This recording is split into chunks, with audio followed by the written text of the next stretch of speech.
அமாவாசை முன்னிட்டு இந்தியன் ரயில்வேயின் சிறப்பு ரயில் சேவை தொடர்புக்கு 7305858555. ஏஜிஎஸ் என்டர்டைன்மெண்ட் கல்பாத்திய சகோரம் தயாரிப்பில் வெங்கட் பிரபு இயக்கத்தில் தளபதி விஜய் நடிப்பில் கோட் செப்டம்பர் 5 முதல் உங்கள் திரையரங்குகளில். தலை குனிந்து நடந்து வந்தால் சிந்தும் எல்லாரும் ஒன்னா இருந்தா தானே அது வந்து சொசைட்டி சமுதாயம்ங்கிறது வந்து ஒருத்தர் கிடையாது, எல்லாருமே திறமையோட ஓடுறாங்களோ அவங்க எல்லாருக்குமே வெற்றி இருக்குங்கிறது தான். ஒரே ஒரு சினிமாங்கிற மாதிரி மாறிடுச்சு. நம்ம ஊர் ஆளுங்களை நிறைய கேட்பேன், நீங்க அதெல்லாம் கேட்க ஆரம்பிங்க. வணக்கம், எப்படி இருக்கிறீங்க? வணக்கம், நன்றாக இருக்கிறாங்க. 3 பேரையும் வந்து எனக்கு பார்க்குறது ரொம்ப சந்தோஷம் அப்படின்னு சொல்லுவேன். ஏன்னா 3 பேருமே எனக்கு ரொம்ப ஃபேவரட்னு சொல்லலாம். ஃபர்ஸ்ட் ஆஃப் ஆல் நான் வந்து ஆதினான்ட்டு ஆரம்பிக்கிறேன். கடைசி உலக போர்னு வச்சுருக்கீங்கண்ணே. இத்தனை நாள் நம்ம வந்து லவ், மிடில் கிளாஸ் பசங்க பிரச்சனை இந்த மாதிரி ஜாலியாக போய்கிட்டு இருக்கும்போது உலகத்தை பற்றி நான் பேசுகிறேன்டா அப்படின்னு இறக்குன கதையாது இல்லை. இது அகைன் சாதாரண அதே மிடில் கிளாஸ்க்கு நடக்கிற பிரச்சனை தான் இருக்கு இந்த படத்துல. மக்களுக்கு என்ன நடக்கும் ஒரு போர் நடந்தாங்கிற ஒரு கான்டெக்ட்ல தான் இருக்கும் படம். அண்ட் இந்த படத்துல இருந்து சொல்ல போற டேக்அவேவும் ரொம்ப இம்பார்ட்டண்ட்டா இந்த நேரத்துக்கு அது ரொம்ப தேவை. சுற்றி எல்லா இடத்துலையும் போர்கள் நடந்துக்கிட்டு இருக்கப்ப அதோடைய பாதிப்பு என்னங்கிற ஒரு விஷயம், அதை ஒரு ஜாலியான வகையிலையும் படத்தில் நிறைய என்டர்டெயின்மெண்ட்டும் நிறைய இருக்குது. ஒரு நல்ல ஆக்ஷன் த்ரில்லர், ஆக்ஷன் ஃப்ளிக்காக தான் இருக்கும் அந்த படம். ஸோ ஆதி அவர்கள் அப்படின்னாலே படத்தில் ஏதோ ஒரு டேக்அவே இருக்குன்னு சொல்லிட்டு நம்பி உட்காந்து படம் பார்க்குறதா. எக்ஸாம்பிள் பிடி சார் முதற்கொண்டு படத்தில் வந்து அவ்வளோ ஒரு நல்ல விஷயம் சொல்லியிருந்தீங்க, ரொம்ப நல்லா இருந்துச்சு அப்படின்னு சொல்லலாம். நட்டி சார், ஸோ எனக்கு தெரிஞ்சு நட்டி சார் வந்து தமிழ் சினிமா ஆக்டராகவே பார்க்குது, ஓகே ஐ எம் சாட்டிஸ்ஃபைடு. ஆனால் ஒரு நல்ல ஒரு டெக்னீஷியனாக வந்து தமிழ் சினிமா இன்னும் பார்த்துச்சு அப்படின்னா இன்னும் ரொம்ப பார்த்தாங்களே, நல்ல பொறுப்பு. பாலிவுட்டா பார்த்தாங்க, அதில் பாலிவுட்ல நிறைய பாலிவுட்றாங்க.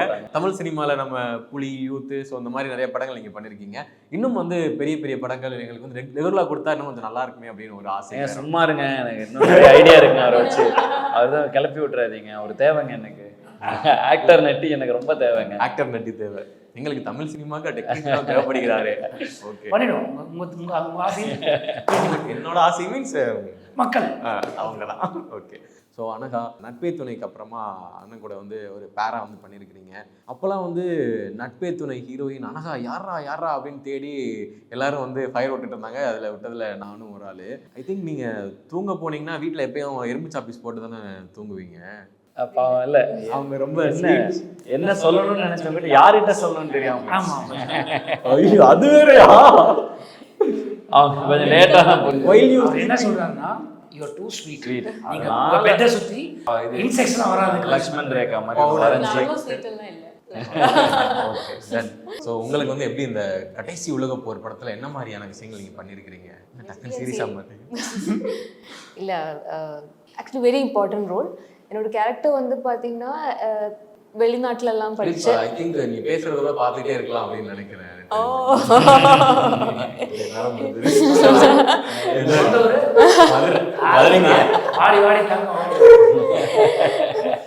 ஸோ இதுல வந்து வெளிநாட்டுல எல்லாம் படிச்சு வளர்ந்த ஒரு intelligent girl, but yet very vulnerable, very Innocent, அந்த மாதிரி ஒரு கேரக்டர்.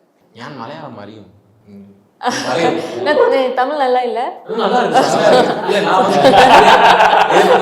நீங்க வந்து தமிழ் பேசி கொஞ்சம் எங்களை வந்து என்கேஜ் பண்ற மாதிரி நான் வந்து மலையாளம் பேசி உங்களை என்கேஜ்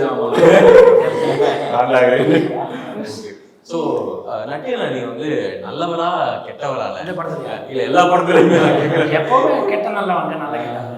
ஏன்னா வந்து ஈவன் மகாராஜால பார்க்கும்போது ஒருவேளை இந்த மனசுல ஏதாவது சம்பவத்தை பண்ணிருவாரோ அப்படின்னு ஒரு விஷயம் போயிருக்கோம். டக்குன்னு வந்து ஒரு பெரிய ஒரு பாசிட்டிவான ஒரு விஷயம் வந்து கொடுத்துருந்தீங்க. அதே மாதிரி இந்த படமே ஒரு பாசிட்டிவான படம் தான். சாதாரணமா நல்ல ஒரு நிம்மதியான வாழ்க்கை வாழ்ந்துட்டு இருக்கோம். உங்களுக்கு ஒரு டேஸ்ட் இருக்கும், எனக்கு ஒரு டேஸ்ட் இருக்கும், அவருக்கு ஒரு டேஸ்ட் இருக்கும். இந்த டேஸ்ட்டை பற்றி டிபேட் வரும்போது நம்மளுக்குள்ள ஒரு டிபேட் வரும். ஆல்மோஸ்ட் பார்த்தீங்கன்னா இன்னும் கொஞ்சம் நேரம் பேசினா அடிச்சுக்க போகிறாங்களோன்னு இருக்கும். ஆனால் இதே ஒரு பேரிடர் வந்துச்சு, சடனாக மழை, வெள்ளம், இந்த மாதிரி எங்கேயும் போக முடியலன்னா ஒருத்தர் கம்யூனிகேட் பண்ணி அந்த ஏரியாவில் இது இருக்குது, இங்கே போகாதீங்க, அங்கே ரிஸ்க் இருக்குது, இதெல்லாம் நம்ம கம்யூனிகேட் பண்ணணும். அப்போ வந்து நம்ம ஒரு மனித நேயத்துக்குள்ளே வந்துடும். இதே மனித நேயம் நம்ம நார்மலாக இருக்கும் பார்த்தீங்கன்னா, நிம்மதியாக எந்த பிரச்சனை அப்பவும் இருந்தால் எப்படி இருக்கும், அப்படி சொல்கிற படம் தான் இந்த படம். இந்த கதையை கேட்ட உடனே நான் இம்மீடியட்டாக நான் பண்ணுறேன்னு சொல்லி வந்ததுக்கு இது ஒரு முக்கியமான ஒரு காரணம். பிரச்சனை வந்தா மட்டும் ஒன்னா இருக்காதீங்களா, மத்த நேரமும் ஒன்னா இருக்கா. ஸோ ஆதி என்ன வந்து என்ன அப்படின்னு சொன்னாலே ஒவ்வொருத்தவங்களும் ஒரு டேரக்டர்ஸ் வந்து இவ்வளோ பிச் பண்ணுவாங்க, ஸோ இவரை வச்சு நம்ம படம் பண்ணலாம்னு சொல்லிட்டு எனக்கு தெரிஞ்சு நிறையா கால் ஃபேர் வந்திருக்கும். அதை தாண்டியும் நான் இன்னும் ஒரு டேரக்டராக நான் நிறைய படங்கள் பண்ணுவேன் அப்படின்னு ஒரு விஷயம் இருக்குல்ல, அது ஏன் வருது, அது எப்படி வருது? ஆக்சுவலாக பேசிக்காக நான் ஒரு இண்டிபெண்டன்ட் ஆர்டிஸ்ட்டுங்கிறதுனால என்னுடைய கவிதைகள், அதாவது கவிதைகள் மூலமாக இசையை கலந்து அதை எனக்கு என் கலை மூலமாக விஷயங்கள் சொல்லிட்டு இருந்தேன். அன்னைக்கு இருந்த இண்டிபெண்டன்ட் மியூசிக் வீடியோஸ், பல வீடியோஸ் நானே தான் டைரக்ட் பண்ணுறேன். ஸோ மியூசியம் ஒரு டைரக்ட் பண்ணுறப்ப மியூசிக் வீடியோ 2 மணி நேரம் டைரக்ட் பண்ணணுங்கிற ஒரு இது. அதுக்கப்புறம் கிடைச்ச அனுபவத்தில் தோன்ற கருத்தை நான் மக்கள்கிட்ட சொல்லணும், அது எப்படி சொல்ல போகிறேங்கிற ஒரு இதில் தான் சொன்னேன். படங்கள் நடிக்கிறது, மற்ற டைரக்டர்ஸ் படம் நடிக்கிறது அதுவும் ஆன் தான்.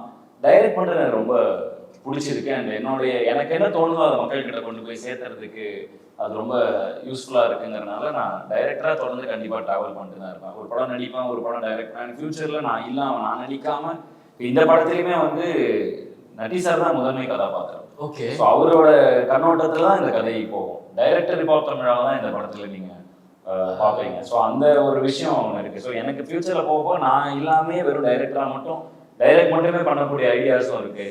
ஒரு படம் நடிக்கலாம், என்னோட நடிக்கிற படங்கள் வேற மாதிரி இருக்கலாம், டைரக்ட் பண்ற படங்கள் வேற மாதிரி இருக்கலாம், அந்த இதுவும் இருக்கு. ஸோ அது அடுத்தடுத்து நடக்க இம்ப்ரவைஸ் பண்ணிட்டு போயிட்டே இருக்கும் பிளான். அவ்வளோதான். பேசிக்காக கலைஞர்கள் எப்படி ஒரு கதையை நீங்கள் ஜென்ரலாக சொல்கிறாங்க. ஏன்னா ஒரு கதையை நீங்கள் சொல்கிறீங்க, அதில் நான் உங்களை நடிக்க கூப்பிட்றேன்னு வச்சுக்கோங்க, அது உங்களுக்கு பிடிக்குதுன்னு வச்சுக்கோங்க, அது என்ன வந்தாலும் பண்ண பிடிக்கும். ஆமாம். அதே மாதிரி ஒரு ஃபேமிலிஸ் கதையை சொல்கிறோம், அப்புறம் ஒரு ஆக்ஷன் கதையை சொல்கிறோம், ஒரு நடிகராக நீங்கள் அது நல்லா இருக்கிற பட்சத்தில் பண்ண போகிறீங்க. அப்படி தானே தவிர அந்த கண்ணோட்டத்தோடு அதை பார்த்து பண்ணுறோமே தவிர யாரும் இதுதான் ஸ்பெசிஃபிக்காக பண்ணணும், இப்படி தான் பண்ணணும் அப்படிங்கிற ஒரு பேரிகேட்டை நமக்கு நம்ம போட்டோம்னா அது போய் சேராது. நம்ம என்ன சொல்ல நினைக்கிறோம் அதுதான். ஸோ ஆதினா வந்து பார்த்தீங்கன்னா ஒவ்வொரு படமும் பண்ணணும் போது நம்ம வந்து ஒரு விஷயம் சொல்லணுன்ற ஒரு விஷயம் இருக்குல்ல, அது வந்து எங்கேருந்து உங்களுக்கு வந்து கிடைக்குது? ஓகே, நம்ம சுற்றி நடக்கிற விஷயங்களை பார்க்குறோம், வைக்கிறோம், அது எல்லாமே ஓகே தான். இருந்தாலும் அந்த சொல்கிற அந்த தாட் வந்து வரணும்ல, எல்லாருக்குமே ஒரு போல்ட்னஸ் வரணும். அது எங்கேருந்து வருது? ஆரம்ப காலகட்டத்திலேருந்தே சொல்லிட்டு வந்ததுனால அது பெருசாக எப்படி வந்துச்சுங்கிறது தெரியல. அது பட் மியூசிக் வீடியோலேருந்து என்னோட முதல் இறைவா பாட்டெல்லாம் எடுத்துக்கிங்களேன், அந்த டைம்லேருந்தே அதை சொல்லிட்டு வந்துட்டு இருக்கிறனால அது ஏன் சொல்கிறோன்னு தெரியல. பட் நம்ம எல்லாரும் ஒன்றா இருந்தால் தானே அது சமூகம், நம்ம எல்லாரும் ஒன்றா இருந்தால் தானே அது வந்து சொசைட்டி, சமுதாயங்கிறது வந்து ஒருத்தர் கிடையாது, எல்லாருமே. அப்போ அந்த சமுதாயம் நல்லா இருக்கணும்னா ஒவ்வொருத்தரும் நல்லா இருக்கணும். அப்போ நான் அந்த சொசைட்டி நல்லா இருக்கணும்னு நினச்சா நான் நல்ல விஷயங்களை தான் சொசைட்டிக்குள்ள விதிக்கணும். ஸோ அப்போ எனக்கு நல்ல விஷயங்கள் நினைக்கிற விஷயங்களை இந்த சொசைட்டிக்குள்ள சொல்லணும்னு ஒரு தாட் ப்ராசஸ்லேருந்து அந்த உருவாகுதுன்னு நினைக்கிறேன். அப்போ பிடி சார் படமும் கிட்டத்தட்ட அப்படிதான். இந்த சொசைட்டியில் நடக்கிற ஒரு பிரச்சனை, இதை வந்து பொண்ணுங்க போல்டாக இருக்கணும் அப்படின்னு எத்தனையோ பேர் என்னை வந்து தெரிஞ்சோ தெரியாமலோ இல்லை ஒரு அன்புலையோ எதுக்கோ ஆதியனான்னு வாய் நிறைய கூப்பிடும்பொழுது ஒரு அண்ணனாக அவங்களுக்கு சொல்லணும்னு ஒரு விஷயம் இருக்கு இல்லையா, அப்படிப்பட்ட ஒரு விஷயம் தான் பிடி சார் படம். அதே மாதிரி இந்த படம் இந்த சமுதாயத்துக்கு நம்ம எல்லாரும் நிறைய பிரிஞ்சிருக்கோம், மதம், இனம், மொழி எல்லாம். இப்போ வெளிநாடுகள்லாம் எடுத்தீங்கன்னா நிறத்தின் அடிப்படையில் கூட பிரிஞ்சிருக்காங்க, ஏற்றத்தாழ்வு இது மாதிரி எல்லா விஷயத்துலையும் பிரிஞ்சிருக்காங்க. ஆனால் ஒரு வெள்ளம் வந்தா, ஒரு பேரிடர் வந்தா எல்லாம் ஒன்றா ஆயிடுறாங்க. இப்போ ஏன் நார்மலான டைம்ல ஒன்றா இருக்க முடியாது அப்படின்னு ஒரு தாட் ப்ராசஸ்ல உருவான ஒரு லைன் தான் இந்த படம். ஸோ ஆனால் நீங்கள் வந்து ஆதினா வந்து ஒரு டைரக்டராகவும் பார்க்குறீங்க, ஒரு ஆக்டராகவும் பார்க்குறீங்க, அந்த எந்த விஷயம் உங்களுக்கு ரொம்ப பிடிச்சது அவர்கிட்ட? Both actually. இல்லை, எனக்கு ஏதாவது ஒன்று சொல்லுங்கள். Filmmaker. ஓகே. ஸோ அவர் டைரக்ஷன் பண்ணும்போது நீங்கள் என்னென்ன விஷயங்கள்லாம் அவர்கிட்ட நோட் பண்ணீங்களா, இதெல்லாம் பண்ணுறாரு அப்படின்னா என்ன விஷயம் நீங்கள் எக்ஸைட்டான விஷயம் என்ன? No, I'm not talking specifically about Adi. Generally, like I get more excited about the making process than the other like acting and other things. Future-ல வந்து ஒரு director வர வாய்ப்பு இருக்கு. So அதனால yeah, maybe as a director more. Okay. Sir நீங்க ஒரு இதுல என்ன சார், ஏன்னா சார் கிட்ட இந்த கேள்வி என்ன அப்பா இருக்கும், டெக்னீஷியன் அவரு என்ன சார், நீங்க என்ன சார் நினைக்கிறீங்க? அவரோட டைரக்ஷன் வந்து எனக்கு என்னன்னா, இப்போ பாதி அவருக்கு இன்னொரு படத்தில் நடிக்க விட்டாருன்னா எனக்கு ஸ்கிரிப்ட் கேட்கணுங்கிற அவசியம் கூட கிடையாது, நேராக நான் போயிடலாம். ஏன் சொல்றேன்னா, நம்ம டிரான்ஸ்பரண்ட் இதாக போட்டோம்னா அவர் எந்த பாத்திரத்தில் அந்த தண்ணியை ஊற்றுனீங்க அந்த பாத்திரமா நம்ம மாறிடும். அவர் நீங்கள் இப்படி நான் சொல்கிறத விட ஏதாவது மேக்கிங் வீடியோ வந்து எடுத்து பாருங்க, அவர் வந்து அந்த சீனை எக்ஸ்பிளைன் பண்ணுவார். எல்லா ஆர்டிஸ்டும் இருப்போம், அந்த சீனை எக்ஸ்பிளைன் பண்ணுவார், ஒவ்வொருத்தரையும் அவரே பண்ணிடுவார். ஃப்ரேமில் பார்க்குறதில்ல. இப்போ எனக்கு எக்ஸ்பிளைன் பண்ணுறாருன்னு வச்சுக்கோங்க, என்னோட கேரக்டரைசேஷனுக்கு ஒரு பிஹேவியர் இருக்கும்ல, அந்த பிஹேவியர் அவர் பண்ணிடுவார். இப்போது எனக்கு பக்கத்தில் குமாரவேல் இருக்கார், அவருக்கு சொல்லும்போது அவரோட பிஹேவியர் பாடியில் இருக்கும். அதுக்கப்புறம் குமணன் சார் இருப்பார், அவருக்கு சொல்லும்போது அவருடைய பிஹேவியர் இருக்கும். நம்ம ஹரிஷ் உத்தமன் சார் இருப்பார், அவருக்கு அவரோட பாடி லாங்குவேஜ் அவரை பார்த்துட்டே பிஹேவ் பண்ணார். நான் ஒன்றுமே பண்ணல. அவர் என்ன பண்ணாரோ கொஞ்சோண்டு என் பாடி லாங்குவேஜ் ஆட் பண்ணிங்க, அவ்வளோதான், வேறு எதுவுமே கிடையாது. ஓகே, அவ்வளோ ஈஸியாக இருக்கும் அவர் சொல்லிக் கொடுக்குற விஷயம். சில நேரம் இம்ப்ரோவைசேஷனில் கேட்போம், தலைவா இது இப்படி சொல்கிறோம்ல, இதை கொஞ்சம் இப்படி மாற்றி போடலாமா, அதில் உங்களை யோசிப்பார். இல்லைங்க இதை நீங்கள் ஒன்று சொல்கிறீங்களா, அதை சொல்லுங்கள், எனக்கு அது பிடிச்சிருக்கு, பண்ணுங்கள், அப்படி ஒன்று வரும். அந்த சீன் முடிஞ்சதுக்கப்புறம் அப்புறம் எடிட் பண்ணும்போது ஒரு ஃபோன் வரும், சூப்பராக வந்து அந்த சீன் சூப்பராக அதுதான் அவர்கிட்ட எனக்கு பிடிச்ச விஷயம். சரி, நீங்க சொல்றது வந்து சாருக்கு எந்த அளவுக்கு பெரிய விஷயமோ அதே மாதிரி ஒரு ஆர்டிஸ்ட்டுக்கு வந்து இந்த மாதிரி ஒரு டைரக்டர் கிடைச்சு அவங்க வந்து க்ரூம் பண்ற ரொம்ப பெரிய விஷயம். சாப்பாடு பசியோட டீ அடிச்சா போதும் நினைக்கிறத உங்களுக்கு ஃபீஸ்ட் வச்சுருக்காங்க. அதான் கான்செப்ட். ஒரு டீ குடி பசிக்குது, டீ சாப்பிட்டா கரெக்டாக இருக்கும், போன இடத்துல சாப்பாடு ரெடியாக பக்காவாக இருக்கும், அரிசி உணவுல விரிச்சு வச்சு அப்படி சாப்பிட்டா அப்படின்னு. அதான் எந்த ஆர்டிஸ்டாக இருந்தாலும் அவ்வளோ ஈஸியாக இருக்கும். ஸோ அதனால் அண்ணனுக்கும் உங்களுக்கு ஏதாவது இந்த லவ் சீன்லாம் பார்க்கும்போது லவ் எங்கிட்டு போய் தேர்வு அப்படி ஏதாவது இருக்குதா? லவ் சீன்ஸ் இருக்கு, பட் இதில் வந்து compared to if you comparing it Natpe Thunai, then Natpe Thunai it was more of cute love and other things. இதில் I think it's little more matured love, right? ஆமா, இன்னும் கொஞ்சம் லவ்வா இல்லாம, ஆனா லவ் தான் படத்தோட ஒரு பேஸும் இருக்கு. படத்துல ஒரு பேஸாவும் லவ் இருக்கு டுவர்ட்ஸ் எண்ட் வரைக்கும். பட் அது ஒரு ஒரு ஒரு கொஞ்சம் ரொம்ப ரொம்ப அந்த கியூட்டா அந்த ஃபீல்ல இல்லாம கொஞ்சம் ஒரு மெச்சூரா ரெண்டு பேருக்குள்ள நடக்கிற ஒரு விஷயம் மாதிரி இருக்கும் இது. ஸோ இன்னொன்று சொல்ல பார்த்தீங்கன்னா நீங்க ரெண்டு பேருமே 100 இங்க ஒரு 100 கோடி இங்க ஒரு 100 கோடி அப்படின்ற மாதிரி சொல்லலாம். அரண்மனையில நீங்க ஒரு 100 கோடி வாங்கியிருக்கீங்க. அச்சோ பாட்டா இருக்கட்டும், மியூசிக் டைரக்டரா சார் வந்து மகாராஜா படம் மூலமா ஒரு 100 கோடி வாங்கியிருக்கிறாரு. ஸோ அது எப்படி இருக்கு? ஏன்னா அது ஒரு பாசிட்டிவான விஷயங்கள் நம்ம தமிழ் சினிமாவில் நமக்கு ஒரு நடக்கும்போது இந்த வருஷம் சூப்பராக ஒன்று பெருசாக ஒன்று பண்ணிட்டோம், ஆடியன்ஸ் அக்செப்ட் பண்ணுற ஒரு விஷயம் பண்ணுறது பெரிய விஷயம் பண்ணலாம். அது எப்படிலாம் இருக்கு? அந்த மகாராஜா பொறுத்த வரைக்கும் அது நித்திலன் சுவாமிநாதனுக்கு தான் போய் சேரணும், அவருக்கு போய் சேரதான் நியாயம். இந்த படத்தை வரைக்கும் ஆதி சாருக்கு போய் சேரணும். அது உருவாக்குறது சாதாரண விஷயம் இல்லை. இப்போ இவர் சொல்கிறத நான் பண்ணலாம், இப்போ நான் பண்ணும்போது கம்மியாக இருக்குன்னா கொஞ்சம் இல்லை சார் எக்ஸ்ட்ரா பண்ணுங்கள், இல்லை சார் ஜாஸ்தியாக இருக்குது கம்மியாக பண்ணுங்கள். இந்த கமாண்ட் வரலைன்னா என்னால் அதை ஒன்றுமே பண்ண முடியாது. ஸோ அதுக்கு காரணம் அவங்க தானே. ஸோ அதனால் அந்த மகாராஜாவோட வெற்றி வந்து நித்திலன் சுவாமிநாதனுக்கு போகணும், இதோடைய வெற்றி வந்து ஆதி அவர்களுக்கு தான் போகணும். ஆனால் நீங்கள் சொல்கிறத பார்த்தா எனக்கு அடுத்த ஒரு 100 கோடி வேணான்னு சொல்ல மாட்டேன். வந்து இது பணத்தெல்லாம் தாண்டி எல்லாத்தையும் தாண்டி இது வந்து ரொம்ப பேஷனேட்டான ஒரு ப்ராஜெக்டாக நாங்கள் இதை பார்க்குறோம். இதில் இருக்கிற எல்லா ஆர்டிஸ்ட்டுமே அதை பார்க்குறாங்கங்கிறது எனக்கு இன்னும் கூடுதல் சந்தோஷம். இது ப்ரெஸ் மீட்லேயும் அதை எல்லாருக்கிட்ட இருந்தும் அந்த எனர்ஜி தான் அவங்க பேசினப்ப வந்தது. இது வந்து படம் நம்ம இதை எடுத்தோம், இவ்வளோ காசு போட்டோம் அப்படின்னா இந்த படத்தை எடுத்துருக்கவே கூடாது.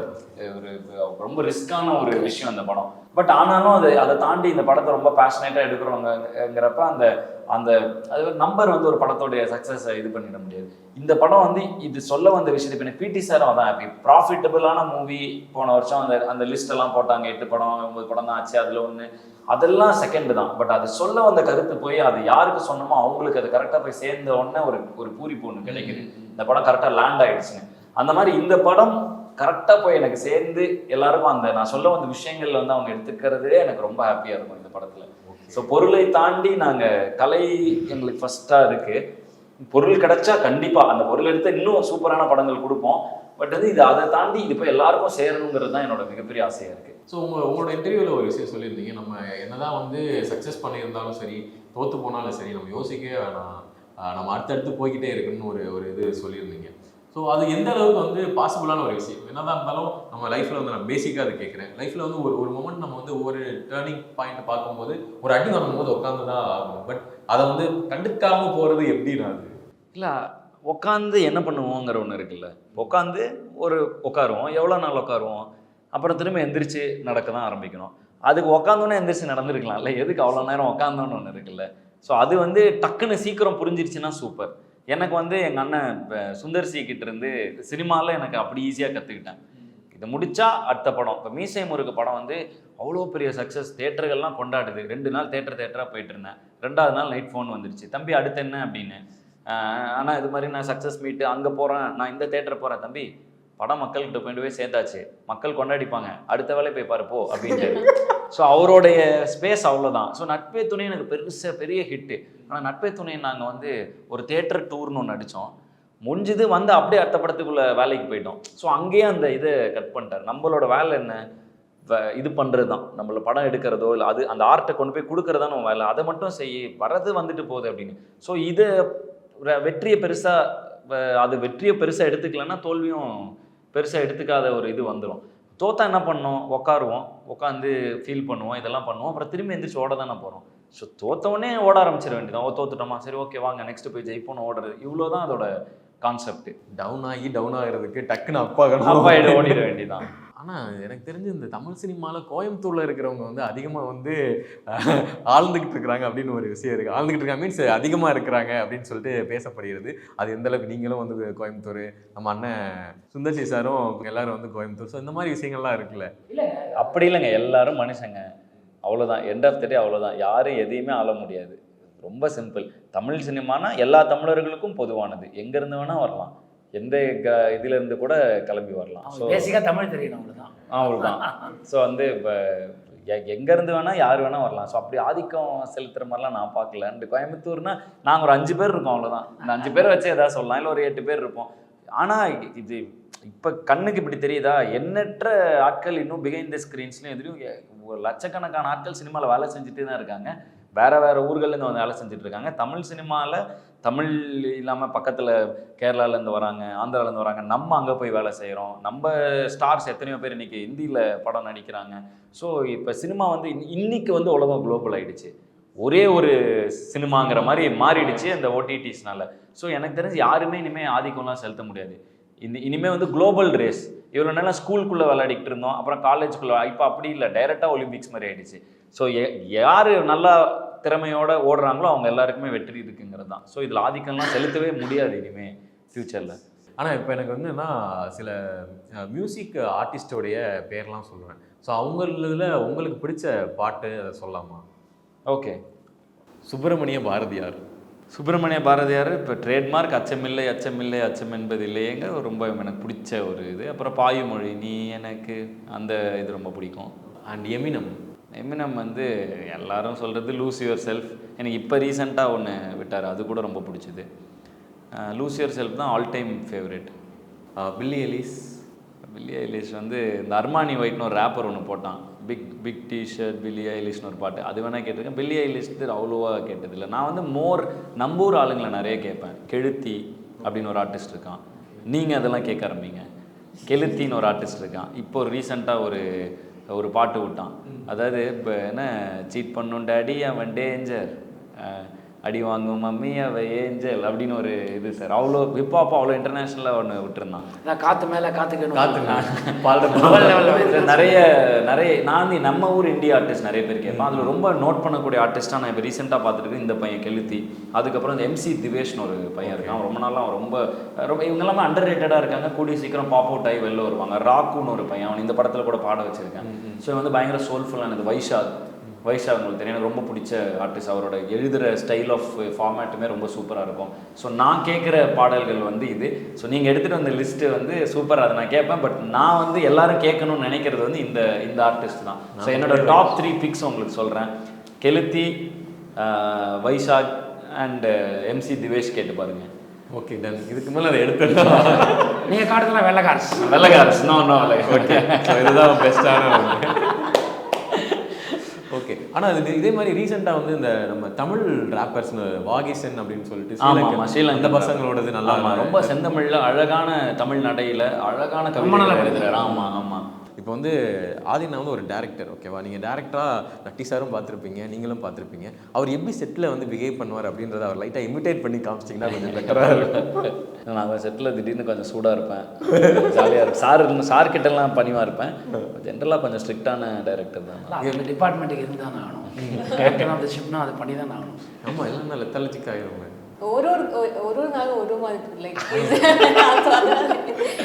நான் எப்பவுமே ஸ்மைலிங்காக தாங்க இருப்பேன், சிரிச்சுட்டே தான் இருப்பேன், ஜாலியாக விளையாடிட்டு தான் இருப்போம். அண்டு திடீர்னு அங்கங்கே சில இடங்களில் இறங்கி ஸ்ட்ரிக்ட் ஆக வேண்டிய இடங்கள் இருக்கும், அது இருக்கும். பட் ஃபுல் டைம் சிரிச்சுட்டு எங்கள் செட்டு கொஞ்சம் செட்டில் வந்து ஒரு 140 பேர் இருப்பாங்க. அது 140 டிஃப்ரெண்ட் மரங்கள்னு வச்சு இதெல்லாம் ஒரே ஒரு ஒன்று சேர்த்து ஒரு ஆர்டரில் ஒரு இடத்துக்கு தள்ளிட்டு போகும்போது ஒன்று இப்படி போகும், ஒன்று இப்படி போகும், அதை கூட்டி வச்சு இப்படி செய்யணும், இதை கூட்டி வச்சு செய்யணும், பல வேலைகள் இருக்குல்ல. அதை பண்ணும்போது ஒன்றுமே பண்ண முடியாது. ஓகே, ஆனால் 2 தான் கடைசியாக. ஃபஸ்ட்டு என்னென்னா, இப்போ நான் வந்து ஆக்சுவலி மதுரை அப்படின்றதுனால ஆதினா படம் அப்படின்னாலே மதுரையில் என்னென்ன பசங்க எல்லாரும் முதல்ல போய் அவர் படம் நான் பார்த்துடணுண்டா அப்படின்னு சொல்லிட்டு, ஏன்னா நானே எங்கள் அண்ணனும் ஃபஸ்ட்டால் போய் பார்த்துருவோம். ஸோ அந்த ஒரு ரிலேட் கொடுக்குறீங்களே, அது உங்களுக்கு நீங்கள் ஃபீல் பண்ணிருக்கீங்களா? இல்லை, ஏன்னா மதுரையில் வந்து கிட்டத்தட்ட கோயம்புத்தூர் சொந்த ஊர்னாலும் மதுரையில் தான் அதிகமாக நான் வந்து இப்போ இருக்கிறது. ஏதாவது பிரேக்னா என்னோட அதிகமான ஃப்ரெண்ட்ஸ் கும்பல் இருக்கிறதும் மதுரையில் தான். ஏன்னா மதுரை வந்து ரொம்ப கிட்டத்தட்ட அது செகண்ட் ஹோம்னு கூட சொல்ல முடியாது, ஒரு ஹோமே ஆயிடுச்சு. ஸோ மதுரை பசங்க எங்கள் ஆஃபீஸில் பாருங்கள், என் அசிஸ்டன்ட் டைரக்ஷன் டீமில் அவ்வளோ பேர் மதுரை பசங்க. அது அப்படியே இருக்கிறனால அது எனக்கு மதுரையோட சென்சிபிலிட்டிஸும் மதுரைங்கிற இது என்னன்னு தெரியறனால நானும் ஒன்றா ஃபீல் ஆகிறனால அது மேபி இருக்குது. அண்டு அந்த கனெக்ஷன் இருக்குதுன்னு நினைக்கிறேன். மதுரைக்கு வந்தாலும் நான் அதை ஃபீல் பண்ணுவேன். இப்போ என்னோட எல்லா படங்களுக்கும் மதுரையில் போய் ஒரு தடவை பார்த்துருவேன் படத்தை. ஏன்னா அங்கே அவ்வளோ பெரிய ஃப்ரெண்ட்ஸ் கும்பல் இருக்குது எனக்கு மதுரையில். டூர் போகிற மாதிரி அப்படி? ஆமாம், கண்டிப்பாக பிடி சாருக்கு போவேன். எல்லா படத்துக்கும் மதுரையில் ஒரு டைம் போய் பார்த்துருவேன். ஏன்னா எங்கள் மதுரையில் அவ்வளோ பசங்க, எனக்கு அவ்வளோ ஃப்ரெண்ட்ஸ் இருக்காங்க. ஓகே, நான் ஃபைனலாக வந்து உங்களோட ஆல்பமில் ரொம்ப பிடிச்சது சேலை கட்டும் அழகு அந்த பாட்டு. அதை பார்த்து அப்படியே அனகா பார்த்து ஒரு பாட்டு பாடிட்டிங்கன்னா நம்ம அப்படியே இந்த இன்டர்வியூ செக் பண்ணிக்கலாம். அனகாக்கும் சேலைக்கும் சம்மந்தம் இந்த படத்துல வேணா இருக்காங்க ஃபுல் சேலையில். அப்படி சேலை கட்டும் அழகு உன் புன் சிரிப்பு அழகு, தலை குனிந்து நடந்து வந்தால் சிந்தும் வெக்கம் அழகு, நீதான் எந்தன் உலகு, நீதான் எந்தன் உலகு, பெண்ணே உந்தன் வெட்கம் விட்டு பக்கம் வந்து பழகு. So many girls around the world, இருந்தாலும் I love my செந்தமிழ் girl. So many girls around the world, இருந்தாலும் I love my செந்தமிழ் girl. Thank you so much. So ரொம்ப சூப்பரான கேட்டதுக்கு எல்லாமே தம்பியாக பார்த்து சொல்லிட்டீங்க. நன்றி. தேங்க்யூ, நன்றி, வணக்கம். மகாலய அமாவாசை முன்னிட்டு இந்தியன் ரயில்வேயின் சிறப்பு ரயில் சேவை தொடர்புக்கு 7305858555. ஏஜிஎஸ் என்டர்டெயின்மெண்ட் கல்பாத்திய சகோரம் தயாரிப்பில் வெங்கட் பிரபு இயக்கத்தில் தளபதி விஜய் நடிப்பில் கோட் செப்டம்பர் 5 முதல் உங்கள் திரையரங்குகளில்.